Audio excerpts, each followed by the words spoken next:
അപ്പോൾ രാഹുൽ മാങ്കൂട്ടത്തിൽ വിഷയത്തിൽ കടുത്ത ഭിന്നതയാണ് ഇപ്പോൾ കോൺഗ്രസിൽ രൂപപ്പെട്ടിരിക്കുന്നത്. പാലക്കാട്ടെ കോൺഗ്രസ് നേതാക്കൾ തറപ്പിച്ച് രാഹുലിനെ തള്ളിപ്പറയുന്നേയില്ല.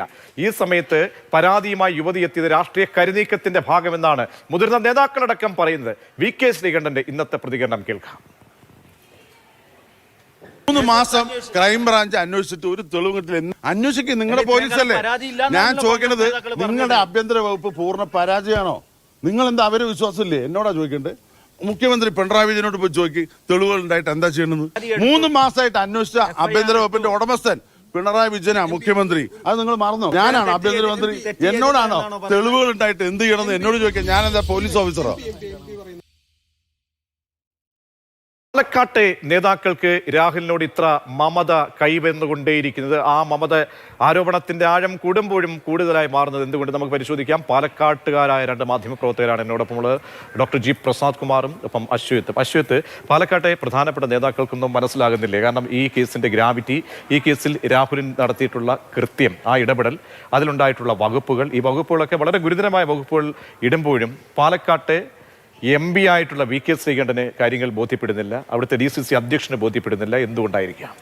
കൈപ്പള്ളി, ഈ വിഷയത്തിൽ പാലക്കാട്ടെ ജില്ലയിലെ കോൺഗ്രസ് നേതൃത്വം ആൻസറബിൾ ആണ് എന്ന് തന്നെയാണ് എനിക്ക് തോന്നുന്നത്. കാരണം രാഹുൽ മാങ്കൂട്ടത്തിനെതിരെ ഗുരുതരമായ ആരോപണങ്ങൾ വന്നിട്ടും പാർട്ടി നടപടിയെടുത്തിട്ടും മുതിർന്ന നേതാക്കൾ തള്ളിപ്പറഞ്ഞിട്ടും ജില്ലയിലെ കോൺഗ്രസിൻ്റെ സംഘടനാ സംവിധാനങ്ങളിലും ആ പാലക്കാട് മണ്ഡലത്തിലെ കോൺഗ്രസിൻ്റെ പ്രവർത്തനങ്ങളിലും ഒക്കെ ഒരു ഗ്രീൻ സിഗ്നൽ പാർട്ടി ജില്ലാ നേതൃത്വം നൽകിയിരുന്നു എന്ന് തന്നെയാണ് ഈ കഴിഞ്ഞ കാലങ്ങളിലൊക്കെ വന്ന ഓരോ ഉദാഹരണങ്ങളിൽ നിന്നും, ഓരോ ദൃശ്യങ്ങളിൽ നിന്നും, ഓരോ സംഭവങ്ങളിൽ നിന്നും വ്യക്തമായത്. അതുകൊണ്ട് തന്നെ ഇത് പെട്ടെന്ന് റദ്ദാക്കി അല്ലെങ്കിൽ പെട്ടെന്ന് രാഹുലിനെ തള്ളിപ്പറഞ്ഞുകൊണ്ട് ഒരു കട്ട് ആൻഡ് റൈറ്റ് ആയൊരു മറുപടി തരിക എന്നത് കോൺഗ്രസ് നേതാക്കളെ സംബന്ധിച്ച് അത് വലിയ രാഷ്ട്രീയ തിരിച്ചടിയാവുമെന്ന ബോധ്യം ജില്ലയിലെ നേതാക്കൾക്കുണ്ട്. അത് പ്രത്യേകിച്ച് ഈ തെരഞ്ഞെടുപ്പ് ഘട്ടത്തിൽ കൂടെ പാലക്കാട് മണ്ഡലത്തിൽ ഉൾപ്പെടുന്ന നഗരസഭയിലും പിരായിരി പഞ്ചായത്തും മാത്തൂർ പഞ്ചായത്തായാലും കണ്ണാടി പഞ്ചായത്തായാലും ഒക്കെ ഈ മേഖലകളിലൊക്കെ അതൊരു പൊളിറ്റിക്കൽ വിഷയമായി തന്നെ BJPയും CPMും നിലവിൽ ഉയർത്തി കഴിഞ്ഞിട്ടുമുണ്ട്. ആ ഒരു സാഹചര്യത്തിൽ ഒരുപക്ഷെ ഇത് ഒറ്റയടിക്ക് രാഹുലിനെ തള്ളിപ്പറയുകയോ അല്ലെങ്കിൽ ഈ രാഹുലിനെ പരിപൂർണമായി കൈവിടുന്ന ഒരു നിലപാട് കൃത്യമായി എടുക്കുകയോ ചെയ്യുന്നത് എത്രത്തോളം ഭൂഷണമാണ് എന്ന് അവർ തന്നെ ചിന്തിച്ചിട്ടുണ്ടാവും. അതാണ് ഈ MP-യുടെ മറുപടിയിലും DCC പ്രസിഡന്റിന്റെ മറുപടിയിലും ഒക്കെ ഇന്ന് കൃത്യമായി പറയുന്നത്. പക്ഷേ നേരത്തെ നമ്മൾ ഈ ചർച്ചകളിലൊക്കെ നേരത്തെ ഉന്നയിച്ചതുപോലെ തന്നെ ഇതിൻ്റെ പാപഭാരം എന്തിനാണ് ജില്ലയിലെ കോൺഗ്രസ് നേതാക്കൾ ചുമക്കുന്നത് എന്നുള്ളതാണ് പ്രധാനപ്പെട്ട ഒരു ചോദ്യം. ചുമക്കേണ്ട ആവശ്യമില്ല. അതാണ് ഒരുപക്ഷെ ഗുണത്തേക്കാളേറെ അവർ പ്രതീക്ഷിക്കുന്ന ഗുണത്തേക്കാളേറെ ജില്ലയിൽ ഉണ്ടാവുമെന്നോ അല്ലെങ്കിൽ രാഹുലിനെ എവിടെയെങ്കിലുമൊക്കെ ഏതെങ്കിലുമൊക്കെ ഒരു സപ്പോർട്ട് കൊടുത്താലോ അല്ലെങ്കിൽ ഏതെങ്കിലുമൊക്കെ ഘട്ടത്തിൽ തള്ളി പറയാതിരുന്നാലോ ഉണ്ടാകുമെന്ന് കരുതുന്ന ഗുണം ദോഷമായി മാറുമെന്നാണ് എനിക്ക് വ്യക്തിപരമായിട്ട് തോന്നുന്നത്. പ്രസാദ്, അതായത് പാലക്കാടുകാർ നല്ല നന്മയുള്ള ആളുകളാണ്. അവർക്ക് കാര്യങ്ങളെ വിവക്ഷിക്കാനും സാംസ്കാരിക ബോധമുണ്ട്, ബോധ്യമൊക്കെ ഉള്ളവരാണ്, രാഷ്ട്രീയ ബോധ്യമൊക്കെ ഉള്ള ഒരു ജനതയാണ്.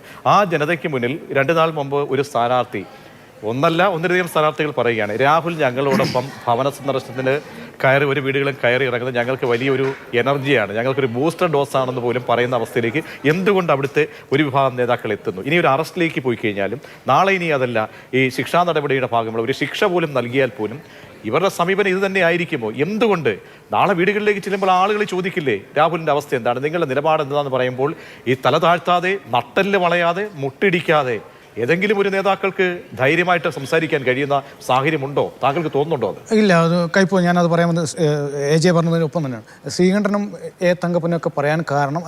അതിനൊരു കാരണമുണ്ട്. പാലക്കാട്ടെ മഹാഭൂരിപക്ഷം കോൺഗ്രസ് പ്രവർത്തകരും നേതാക്കന്മാരും രാഹുലിനെ ഒപ്പമാണ്. രാഹുൽ വേണം, രാഹുൽ ഒരു എനർജിയാണ് എന്ന് കരുതുന്നവരാണ് കൂടുതലും. നല്ല നേതാക്കന്മാർ ഇല്ല എന്നല്ല ഞാൻ പറഞ്ഞ. അതുകൊണ്ടല്ല, നിങ്ങൾ ഈ ആദ്യഘട്ടത്തിൽ തന്നെ വന്ന സെൻഷൻ രാഹുലിൻ്റെ എൻട്രി ഉണ്ടായിരുന്നു. ഒരു മരണ വീട്ടിൽ പോയിട്ടാണ് എൻട്രി വന്നത്. മരണ വീട്ടിൽ പോകുന്നു, അതിന് കൂടെ വരുന്നു. അപ്പോൾ നമ്മൾ വീടുകളിൽ കയറുന്നതെല്ലാം നമ്മൾ കണ്ടു. അവിടുന്ന് സ്ത്രീകളുണ്ട്, അവിടുത്തെ സ്ത്രീ കൗൺസിലർമാരുണ്ട്, വീട്ടമ്മമാരുണ്ട്, മറ്റു ആൾക്കാരുണ്ട്. അവരൊന്നും തന്നെ രാഹുലിനോട് ഒരു മറുത്ത വാക്കും പറഞ്ഞിട്ടില്ല. അപ്പോൾ നമ്മൾ അതിന് ശേഷം ഇപ്പോൾ ഗൂഗിളെടുത്ത ദൃശ്യങ്ങൾ നമ്മൾ കണ്ടതാണ്. ഓരോ വീടുകളിൽ സ്ഥാനാർത്ഥികൾ കൂട്ടിക്കൊണ്ട് ആ സ്ഥാനാർത്ഥികൾ ഞാൻ താമസിക്കുന്ന പാലക്കാട് ഞാൻ താമസിച്ച ആ ഫ്ലാറ്റിൻ്റെ അടുത്തുള്ള ആ വാർഡിലാണ് രാഹുൽ പോയത്. എല്ലാവരും രാഹുൽ മാങ്കൂട്ടത്തെ സ്വീകരിക്കുന്നു, സ്വാഗതം ചെയ്യുന്നു. അതുകൊണ്ടാണ് അവിടുത്തെ കൗൺസിലർമാരും സ്ഥാനാർത്ഥികളും രാഹുൽ വരട്ടെ എന്ന് പറഞ്ഞു. അപ്പോൾ ജനങ്ങൾ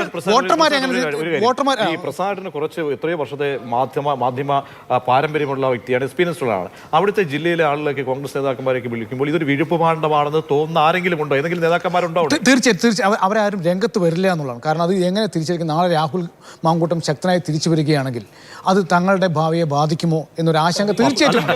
അത് ഈ ഘട്ടത്തിലും വൈകുന്നെങ്കിൽ അത് വലിയ അത്ഭുതമാണ്. അല്ല, അങ്ങനെയുണ്ട്, അങ്ങനെ ഒരു തോന്നലുണ്ടോ ആർക്കെങ്കിലും? അങ്ങനെ ഏതെങ്കിലും നേതാക്കന്മാർക്ക് ഈ ഘട്ടത്തിൽ തോന്നുന്നു? വ്യക്തിപരമായി ഒരു പക്ഷേ പലർക്കും അങ്ങനെ തോന്നിയിട്ടുണ്ടാവാം. രാഹുൽ ശക്തനാണ്, നിലവിൽ പാർട്ടിയിൽ സസ്പെൻഷനിലാണ് എങ്കിൽ പോലും ജില്ലയിൽ ഒരുപക്ഷെ സ്വാധീനം ചെലുത്താൻ കഴിയുന്ന ഒരു ശക്തി രാഹുലിനുണ്ട് എന്ന് വ്യക്തിപരമായിട്ട് പല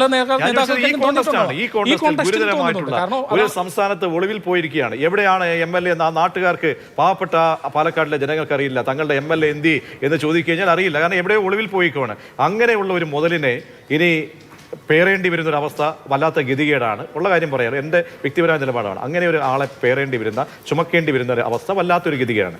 അപ്പോൾ അങ്ങനെ ഭയപ്പെടുന്ന നേതാക്കന്മാർ നാളെ വീണ്ടും രാഹുൽ അവിടേക്ക് വന്ന് ഇറങ്ങുമോ, അവതരിക്കുമോ എന്ന് ചിന്തിക്കുന്ന പാലക്കാട്ടെ കോൺഗ്രസ് നേതാക്കൾ ഉണ്ടെങ്കിൽ അത്ഭുതം തന്നെ എന്നല്ലേ പറയാൻ കഴിയുകയുള്ളൂ. അല്ല, അതിലൊരു ക്രിസ്റ്റൽ ക്ലാരിറ്റി വരുത്തേണ്ട സമയം അതിക്രമിച്ചു എന്നാണ് എനിക്ക് പറയാനുള്ളത്. ജില്ലയിലെ കോൺഗ്രസ് നേതാക്കൾ തറപ്പിച്ച് പറയണം, രാഹുൽ മാങ്കൂട്ടത്തിലെ വിഷയത്തിൽ ഇനി കോൺഗ്രസ് പ്രവർത്തകരോ കോൺഗ്രസുമായി സഹകരിക്കുന്ന ആരോ ആയിക്കോട്ടെ, ശ്രീകണ്ഠൻ എന്ത് പറ്റി? നട്ടല് വളയ്ക്കാതെ ശ്രീകണ്ഠന് പറയാമല്ലോ, ഇതാ ഈ ഇത്തരത്തിൽ സ്ത്രീകൾക്ക് അല്ലെങ്കിൽ സ്ത്രീ സഹോദരങ്ങൾക്ക്, വനിതകൾക്ക് ഏതെങ്കിലും ബുദ്ധിമുട്ടോ ഹീനപരമായിട്ടുള്ള കാര്യങ്ങൾ ചെയ്യുന്നവർ നമുക്ക് വേണ്ട എന്ന് ഒരു കൃത്യമായ സ്റ്റാൻഡ് എടുക്കാൻ എന്തുകൊണ്ട് VK ശ്രീകണ്ഠൻ എംപിക്ക് കഴിയാതെ? ഈ ഘട്ടത്തിലെങ്കിലും ജില്ലയിലെ മുതിർന്ന കോൺഗ്രസ് നേതാക്കൾ കൃത്യമായ ഒരു സ്റ്റാൻഡ് വെളിപ്പെടുത്തുകയും കൃത്യമായ സ്റ്റാൻഡ് പരസ്യമായി പ്രഖ്യാപിക്കുകയും ചെയ്ത് രാഹുലിനെ തള്ളി പറയാൻ തയ്യാറായില്ലെങ്കിൽ ഞാൻ നേരത്തെ പറഞ്ഞതുപോലെ തന്നെ ഒരുപക്ഷെ ഗുണത്തെക്കാൾ അത് വലിയ ദോഷമാണ്. തിരഞ്ഞെടുപ്പിനെ അത് ബാധിക്കാനുള്ള സാധ്യത. അതുകൊണ്ടാണ് ഇപ്പോൾ BJP ഇന്ന് ഇനി വലിയ പ്രതിഷേധങ്ങൾ ഇല്ല എന്ന് പറഞ്ഞു. CPM കാര്യമായ പ്രതിഷേധം ഇന്നലെ രാത്രി നടത്തൽ ഇന്നൊന്നും ചെയ്തിട്ടില്ല. അപ്പോൾ അവർക്ക് ഇത് തിരിച്ചടിക്കേണ്ട, ജനങ്ങൾ തീരുമാനിച്ചോട്ടെ. കോൺഗ്രസ് അവരെ രാഹുലിനെ പരമാവധി പ്രൊമോട്ട് ചെയ്തോട്ടെ, രാഹുലിനെ പിന്തുണച്ചോട്ടെ, സംരക്ഷിച്ചോട്ടെ. ജനങ്ങൾ തിരിച്ചറിഞ്ഞ് വോട്ട് ചെയ്യുന്നുള്ള പ്രതീക്ഷയിലാണ് ഇപ്പോൾ BJP കോൺഗ്രസ്. ഞാൻ കണക്കാണ് ഈ വിഷയം വളരെ സജീവമായി പാലക്കാട് മണ്ഡലത്തിലെ പഞ്ചായത്തുകളിലും നഗരസഭയിലും ഒക്കെ വളരെ സജീവമായി തന്നെ പ്രതിപക്ഷം അതായത് ഒട്ടുമിക്ക പഞ്ചായത്തുകളിലും കോൺഗ്രസിന്റെ ഒരു മേധാവിത്വമുണ്ട്. അപ്പോൾ ആ ഘട്ടത്തിൽ നഗരസഭ പിടിക്കും എന്ന ആഹ്വാനമായിരുന്നു നടത്തിയത് KPC അധ്യക്ഷനും പ്രതിപക്ഷ നേതാവും ഒക്കെ തന്നെ. അപ്പോൾ അത്തരമൊക്കെയുള്ള നഗരസഭയിൽ ഈ വിഷയം വളരെ സജീവമായി ചർച്ചയാണെന്നുള്ളതാണ്. കോൺഗ്രസ് 10 വർഷത്തിന് ശേഷം ഭരണത്തിലേക്ക് തിരിച്ചെത്തുമെന്നുള്ള ആത്മവിശ്വാസം പറയുന്നുണ്ട് ഒരു വശത്ത്. മറുവശത്ത് ഈ വിഷയം എങ്ങനെ അത് ടാക്കിൾ ചെയ്യുമെന്നും എങ്ങനെ ജനങ്ങളെ പറഞ്ഞു ബോധ്യപ്പെടുത്തുമെന്നും കണ്ടു തന്നെ അറിയാം.